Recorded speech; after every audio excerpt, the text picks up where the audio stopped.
Азияда адамдар жыл сайын шамамен 4 миллионға жуық мысық жейді. Орташа алғанда мысықтар 2-3 тәулік бойы ұйықтайды. Бұл 9 жастағы мысық өмірінде 3 жыл ғана белсенді өмір сүрді дегенді білдіреді. Мысықтардың иттерден айырмашылығы олар тәттіге құмартпайды.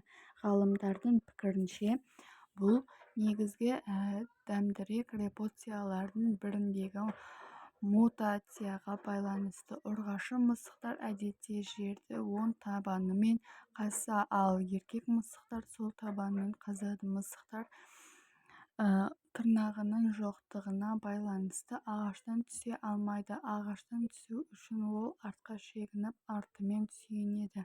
Мысықтар шамамен 100 түрлі дыбыс шығарады, ал иттер тек 10 түрлі дыбыс шығара алады.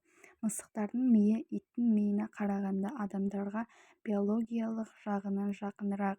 Мысықтардың эмоцияларына адамдардағы сияқты дәл сондай ми ауданы жауап береді. Әлемде 500 миллионнан астам үй мысықтары бар, және мысықтың шамамен 40 түрлі тұқымы болады. Мысалы, партия тігу үшін 24 мысықтың терісі қажет. Мысықтарды алғаш рет ежелгі мысықтар қолға үйреткен делінеді.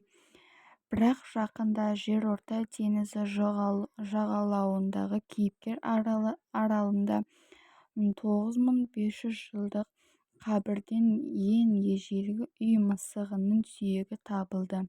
Испан интеграциясы кезінде иноконет папасы мысықтарды шайтанның көмекшілері деп танып, мыңдаған мысықтар өртетті. Өкінішке орай, мысықтарды жаппай өлтіру егеу құйрықтардың жылдам көбеюіне алып келді. Бұл оба ауруының салдарынан одан әрі таралуына себеп болды. Орта ғасырларда мысықтар қара дуамен байланыстырылды, және әулие Валентин күнінде Еуропа тұрғындары оларды сөмекейлерге салып өртке лақтырған. Ғарышта болып келген алғашқы мысық австрокот деген аталып, француздық мысық. 1963 жылы Франция оны ғарышқа ұшырды. Сонда мысықтың миына имплантталған электродтар нейрологиялық сигналдарды жерге береді. Осылайша астрокот бұл сапардан аман келді. Мысыққа қатысты деген сөздер тобы латынның деген сөзінен шыққан, яғни сөзін аударғанда үй мысығы, жабайы мысық дегенді білдіреді. Елеулі аңызға сай, Нұх пайғамбар кемедегі азықты егеу құйрықтардан қорғау сұрап Құдайға жалынған екен. Сонда Құдай оның дұғасына жауап ретінде арыстанды түшкіруге мәжбүрлеген. Сол кезде одан мысық шыққан деседі. Мысықтар қысқа қашықтықта жоғары жылдамдықпен, орта есеппен сағатына 50 шақырым жүре алады. Мысықтар бойына 5 есе жоғары биіктікке секіре алады. Мысықтар адамдарға тек еркелегендіктен ғана емес, сонымен қатар аумақты тұмсығының айналасындағы темірдің иісімен белгілеу үшін сүйкенеді. Сондай-ақ мысықтың құйрығы мен табанына жақты жерлерде иіс шығарып, ғалымдар мысықтардың қалай пырылдайтынын білмейді. Көптеген ветеринарлар мысықтар тамағының терең түбінде орналасқан дауыс желбезегінің дәлдігімен пысылдайды деп есептейді. Ол үшін көмейдің бұлшық еті ауа өтетін жерді секундына 25 рет ашып жабады. Ежелгі Египетте үй мысығы өлген кезде отбасы мүшелері қастарын қырып, оны жоқтап қайғырған.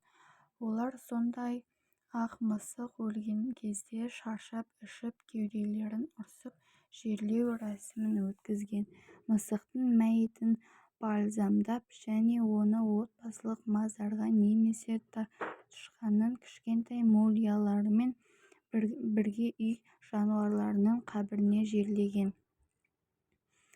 1888 жылы мысырдағы зираттардан 300 мыңға жуық мумияланған мысық табылды. содан олардың терісін сыпырып тыңайтқыш ретінде пайдалану үшін Англия мен ақш-қа алып кетті. көптеген мысықтар бірден 9 марғауға дейін балалайды. ең көп ұяларда 19 марғау туған және олардың төртеуі өліп, 15-і аман қалған. ежелгі египеттен мысықтарды заңсыз әрекеттенген өлім жазасына кесілген. қазіргі заманғы мысықтардың арғы тегі шамамен 30 миллион жыл бұрын өмір сүрген. ғалымдар олар деп атады. грек тілінде алғашқы мысық дегенді білдіреді, ал қазіргі мысықтар тиесілі жануарларға 12 миллион жыл бұрын пайда болды. бүгінде ең үлкен жабайы мысық амур жолбарысы. оның салмағы 320 келіге дейін, ал ұзындығы 3 метрден асуы мүмкін.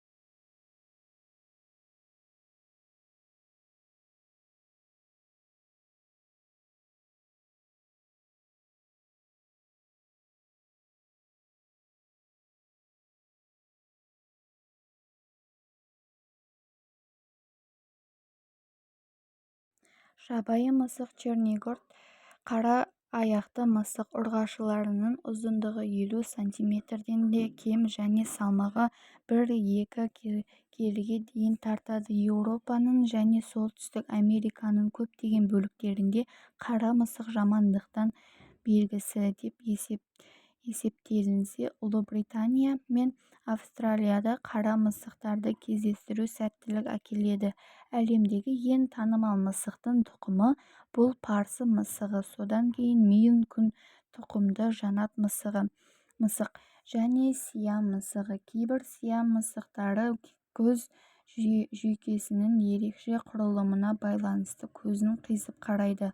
жүзуді жақсы көретін мысық тұқымы да бар. орталық Азиядан шыққан түрік ванның жүні су өткізбейтін ерекше құрылымға ие. әлемдегі ең қымбат мысықтың аты